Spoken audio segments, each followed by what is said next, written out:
The website, BrandonLang.com. He's on Vegas Radio Viva Row right now. Las Vegas. Brandon Lang, what's up, buddy? Hello, Brandon.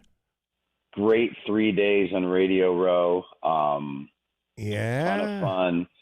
Had access to NFL coaches. It's hysterical. I have the same, MO when I'm on Radio Row. I have my real name, and they won't let me have Brandon Lang because of security purposes. So, and they don't know I'm a handicapper when I follow these head coaches to the bathroom when they come out of the bathroom. Hey, coach, real quick, keys to the game.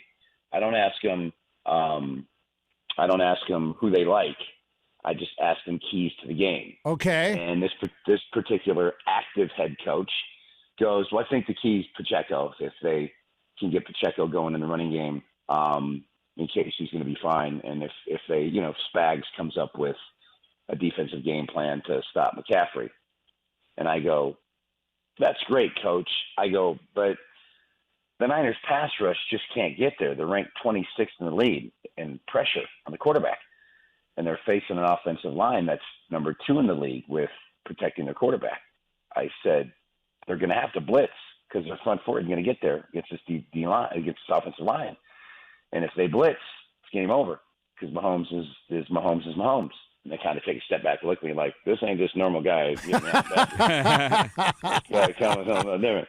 And it's funny. And coaches that aren't coaching anymore, I talked to Brian Billick, I talked to Mike Smith, and I hit them with the same thing.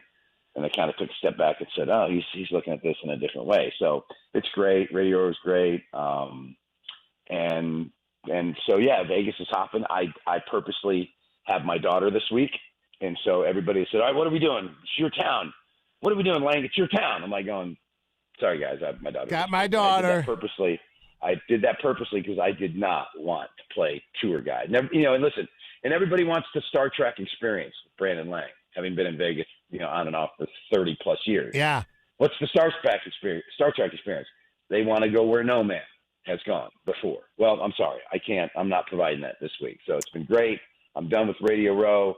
I'm in my pad, relaxing, doing radio shows today, call-in shows today, and it's great. And by the way, It's slam down there. It's going to be so packed, Radio Row, the next 2 days, you're not going to be able to move. That's why I get my stuff done Monday, Tuesday, Wednesday. Joe Buck says there's going to be problems in Vegas. What do you think? Well, give me a little more than that. What does he mean by says problem? someone's going to get in trouble. It's just kind of ominous. Yeah, someone's going to get in trouble. Players are going to get in trouble. He made a prediction. Yeah. Oh, he thinks, okay. No, I disagree with that. I really do, and I'll tell you why. Because Vegas has the Raiders here. No player's gotten in trouble except for, what is it, Ruggs? Ruggs, yeah. The receiver who got drunk and decided to do 120, which by the way, the accident didn't happen far from where I live. But no, players are too responsible now. There's too much on the table now with social media. It's a career ender. This is going to be Eugene Robinson going out to get a hooker. That's not happening. Players are just too responsible in knowing what the moment is. I completely disagree with that statement. Yeah. With the game, you mentioned the 49ers bringing the pass rush and the blitz. How do you think this one turns out? First of all, what's your Super Bowl record, and then how do you think this turns out? 25 and 6. I whiffed on the, and I'm transparent. I whiffed on the Brady Super Bowl. Tom Brady is an underdog, and that offensive line of the Chiefs was a sieve. I just thought that Mahomes would be able to exploit that secondary, but that pass rush just got to him too much. The next year, Beckham goes down for the Rams, or I think the Rams blow the Bengals out. But once Beckham went down, that was it. That was pretty much it. And then the missed extra point put the game on 3 rather than 4, and that would have been a push. And then last year, Mahomes was an underdog, and I just thought the Eagles were the better team, and you can't go against Mahomes as an underdog. He's 12-1 against the spread. So that's where we're at. The only thing I'm hesitant, and I'll have the game, I'm going to post the game here in about 3 hours. I went to bed last night, and I was on the Chiefs.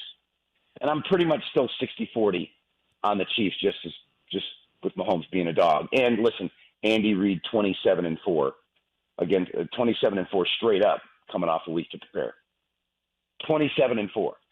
That's awful hard to go against. And Spagnuolo, But then I often take a step back, guys, and I say to myself, why did Vegas make San Francisco the favorite? Yeah.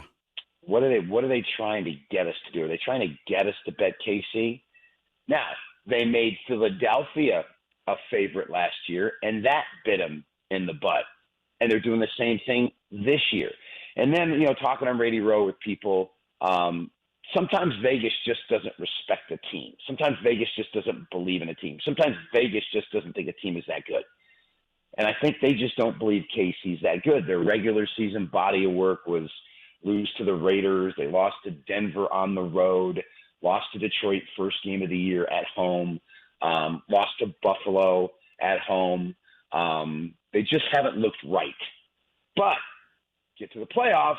Here we go. Yeah. Buffalo on the road. They go in and beat Baltimore on the road. They just this kid Mahomes, Brian Baldinger, who has a very good opinion, walked up to Brian, and each year it's great to talk to Brian and break down the X's and O's. He kept coming back to the same thing. If you're going to go against KC, you're going against this kid. And he just makes play after play after play. And then last but not least, came across this nugget. Only one time in Super Bowl history has a team made the Super Bowl having failed to cover the spread in their last 3 games. Do you know who that first team was? No. The 2000, 2007, 2008 New England Patriots. They didn't cover the number their last game of the year against the Giants in New York, and they went into the playoffs, and they didn't cover their 2 playoff games, and they were 0-3 against the spread going into their last game of the regular season, or to the Super Bowl, 0-3 against spread, and Steve Spagnuolo beat them. The greatest team in NFL history. Came up with 20 different blitz packages that nobody had ever seen and held Tom Brady to 14 points in an offense that with Randy Moss that was averaging 34 a game. Well, as fate would have it, the San Francisco 49ers are only the second team in NFL history to make the Super Bowl, having failed to cover their last 3 games. I just find it ironic that the defensive coordinator they're going against is the same guy that beat this number the first time, Steve Spagnuolo. Wow, that's a good little wrinkle. That's really good. Hey, what do you think of the over-under? You touching that? That's the one I'm on the fence. The standard thing is if you use the underdog, you play the under. You take the favorite, you play the over. That Ravens game looked like it was going to fly over the postal total. It became a dead nuts under in the second half. KC just ran the football, used the clock, and it was tick, tick, tick, tick, tick, tick. I would lean towards the first half going over, second half going under. I have 2 prop bets that I absolutely love. I mean, love. Really? Valdez-Scantling, his receiving yards, he's the number 2 receiver after Kelsey. And you're telling me the number 2 receiver of the Kansas City Chiefs and their deep threat, his over-under passing yards are 22.5. That's a gift, guys. That's a gift. And secondly, Pacheco is going to get over 67.5 rush yards. Listen, Detroit ran for 182. Green Bay ran for 132, and Niners had a week to prepare for Detroit, and Detroit ran for 182. Pacheco is going to get over 67.5. Kelsey, anytime touchdown, is minus 135. So put those 3 in a little 3-team parlay, and you're ready to roll. Nice. All right, so you're going to post on BrandonLang.com in a few hours here? Yeah, I'm 60-40 on Chiefs. I'm waiting on one more phone call from my buddy who's a sports book director, one of the biggest casinos in town. He and I talked right before I released just to go over the numbers and where the money is. And he's got some massive, massive players, guys that bet $1 million. We have our normal conversation every year and go over the numbers. And so that's what I'm waiting for, and I'll post. But right now, if he tells me some things that aren't, again, available to the public, then I'll get on the Niners.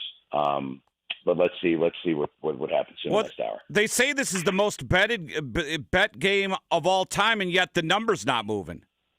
No, and that's why they're getting exactly what they want. They're getting money on both sides. Getting money on both sides. Now, your sharps, your real sharp players with that number setting at a solid 2 are waiting to see if some people come in and hammer the Niners to get it to 2.5, and then they'll buy it up to 3. So that's what your sharps are waiting for. And if it doesn't move, then you may see some heavy action coming in on KC from the sharps and moving it down to 1.5, 1. So that'll be interesting to see, and that usually happens on Saturday. Well, I know my big bucks are on the Chiefs in the money line, so there we go. Well, I think right now, gun to my head, you're on the right side of the game. All right. All right. You just can't go against Mahomes. Yep. That's what it boils down to. Great stuff, Brandon. Yep. We'll do it again during the Final Four, or not Final Four, NCAA tournament. Love it. March Madness, my favorite time of year. Thanks, man.